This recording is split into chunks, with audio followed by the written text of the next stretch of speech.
जय हिंद दोस्तों, एक बार फिर से स्वागत है आपका अपना यूट्यूब चैनल पर। तो आज हम लोग ज्योग्राफी के कुछ मोस्ट इम्पोर्टेंट क्वेश्चन को लेके आए हैं। थोड़ा सा इसको चेक कर लेते हैं, आप लोग देख लीजिए। तो पहला क्वेश्चन है प्यारे बच्चों कि धात्विक और अधात्विक खनिज में क्या अंतर है, यह अंतर स्पष्ट कीजिए। यही ना है जी। तो पहला है यहाँ पे धात्विक, इधर से वो धात्विक हम लोग लिख दिए हैं। तो धात्विक खनिज प्रायः ठोस होते हैं, याद रखिएगा, धात्विक खनिज प्रायः ठोस होते हैं, जबकि अधात्विक खनिज कठोर नहीं होता है, यह भंगुर भी होता है, मुलायम भी होते हैं, जैसे कि ग्रेफाइट। दूसरा इसका अंतर है, धात्विक खनिज चमकीले होते हैं, अधात्विक खनिज जो है उसमें अपनी चमक नहीं होती है। और अधात्विक खनिज जो धात्विक खनिज होता है, सॉरी बच्चों, धात्विक खनिज में धातु की मात्रा पाई जाती है, धात्विक गुण पाए जाते हैं, जबकि वो धात्विक खनिज में धातु की मात्रा नहीं पाई जाती है। धात्विक खनिज को यहाँ पर लिखा गया है कि धात्विक खनिज जो होते हैं उनसे तार खींचा जा सकता है, अर्थात बोल सकते हैं तन्य होते हैं, जबकि वो धात्विक खनिज जो होता है ना भंगुर हो जाते हैं, ये तार नहीं बढ़िया से खींच सकते। यहाँ पे लिख दिया तार का रूप नहीं दिया जा सकता है, गलत लिखा है यहाँ पे, गलत नहीं, कन्फ्यूजन है।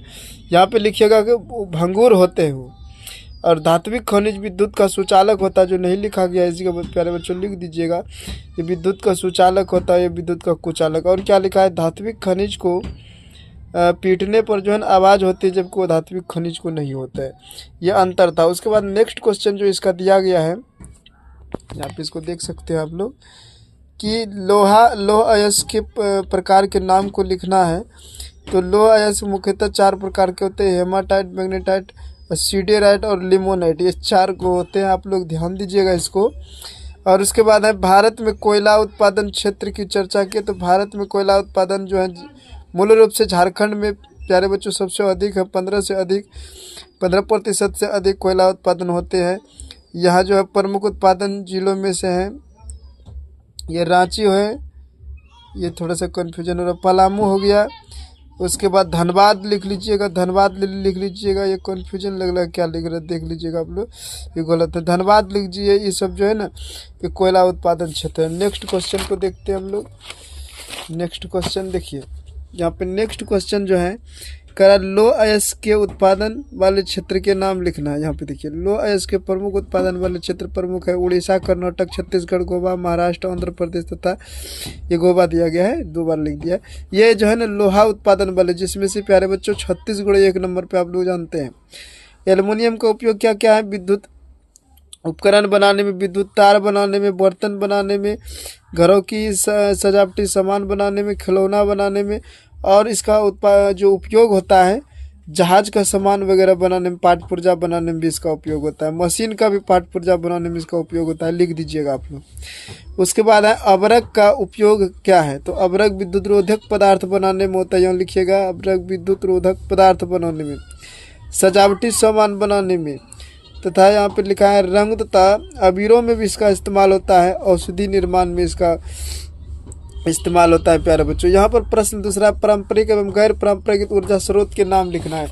तो यहाँ पर स्पष्ट रूप से यहाँ पे देखिए लिखा गया है कि परंपरागत जो ऊर्जा होता है, परंपरागत, यहाँ इस पर डिफिनेशन भी है, ऊर्जा का वैसा स्रोत जिसका भंडार सीमित है, जिसको एक बार उपयोग करने के बाद उसको दोबारा उपयोग नहीं लाया जा सकता है। कोयला, पेट्रोलियम, ये सब प्राकृतिक गैस वगैरह सब जो हो गया। पारंपरिक अर्थात जो पूर्वज इसका उपयोग करते आ रहा है। गैर पारंपरिक ऊर्जा स्रोत, ऊर्जा का वैसा स्रोत जिसका भंडार सीमित हो और जिसका उपयोग बार बार किया जा सकता है, जैसे कि पवन ऊर्जा, जल ऊर्जा, ये सब जो प्यारे बच्चे, सौर ऊर्जा हो गया, ये सब गैर पारंपरिक हो गया, ये कभी समाप्त होने वाले नहीं होते हैं। नेक्स्ट क्वेश्चन देखते हैं हम लोग, कोयले के विभिन्न प्रकार को लिखिए। तो कोयला प्यारे बच्चों ऑब्जेक्टिव भी आता है, कोयले कितने प्रकार के होते हैं, तो 4 प्रकार के याद रखिएगा। एंथ्रेसाइट, बिटुमिनस, लिग्नाइट, पीट। सबसे अच्छा कोयला जो आएगा तो एंथ्रेसाइट मारना है, इसमें 90% कार्बन की मात्रा रहता है। पेट्रोलियम से किन किन पदार्थों का निर्माण होता है, ये भी एग्जाम व्यू से बहुत मोस्ट इम्पोर्टेंट है। तो पेट्रोलियम से मुख्यतः बहुत सारे वस्तु का निर्माण होता है, जैसे केरोसिन का, पेट्रोल का, डीजल का। इसके बाद लिखा गया है, क्या लिखा है, गंधक। उसके बाद लिखा गया है साबुन का भी लिखा गया जी, साबुन, सनहेक इत्यादि सबका प्रयोग जो है इसका पेट्रोलियम से होता है। नेक्स्ट क्वेश्चन आप देखिएगा, इसका जो मोस्ट इम्पोर्टेंट सब है ना वो हम दे रहे हैं यहाँ पे। थोड़ा सा यहाँ पे देखिए, कह रहा सागर सम्राट क्या था। सागर सम्राट एक प्रकार का जलयान है जो कि अरब सागर में तेल को खोजने का काम करता है। इसको याद रखिए, मोस्ट इम्पोर्टेंट क्वेश्चन में से एक है। सौर ऊर्जा का उत्पादन कैसे होता है। कह रहा सौर ऊर्जा सूर्य की ऊर्जा से उत्पन्न होता है। बिल्कुल सही है। उत्पादन कहलाता है सौर ऊर्जा सूर्य की ऊर्जा से उत्पन्न ऊर्जा को कहते हैं। बिल्कुल। जबकि करा जब इसकी सूर्य की जो किरण होता है प्यारे बच्चों, इस किरण को यह है फोटोवोल्टोइक करके एक वो होता है पदार्थ होता है, उस सेलों से गुजारती है तो सौर ऊर्जा जो है ना विद्युत ऊर्जा में परिवर्तित हो जाता है। फिर कहता है जल विद्युत उत्पादन के कारकों को लिखिए। तो जल विद्युत कैसे कैसे उत्पादन, तो सबसे पहले जल होना चाहिए अधिक, जल में तीव्र बहाव होना चाहिए, प्राकृतिक जल प्रपात होना चाहिए, नदियों में जल की उपलब्धता होना चाहिए, तभी ना जल विद्युत उत्पन्न होगा जी। उसके बाद है यहाँ पर गोंडवाना के कोयला, जो गोंडवाना क्षेत्र में कोयला है ये कहाँ कहाँ पर है। यहाँ देखिए, भारत में गोंडवाना समूह के कोयला लगभग 20 करोड़ वर्ष पुराने हैं। भारत में कोयला का लगभग यहाँ पे देखिए दिया 90% जो भंडार 90% गोंडवाना समूह से ही कोयला प्राप्त होता है। गोंडवाना समूह के कोयला भारत में जिन क्षेत्रों में पाए जाते हैं उसका दिया गया दामोदर घाटी, महानदी, सोन, गोदावरी। तो प्यारे बच्चों, आई होप कि यह वीडियो आप लोग को पसंद आया होगा। पसंद आया तो इसको लाइक सब्सक्राइब दूसरे दोस्तों के साथ जरूर शेयर करें। और ये बिहार बोर्ड एग्जामिनेशन 2025 के अनुसार से बहुत मोस्ट इम्पोर्टेंट क्वेश्चन है।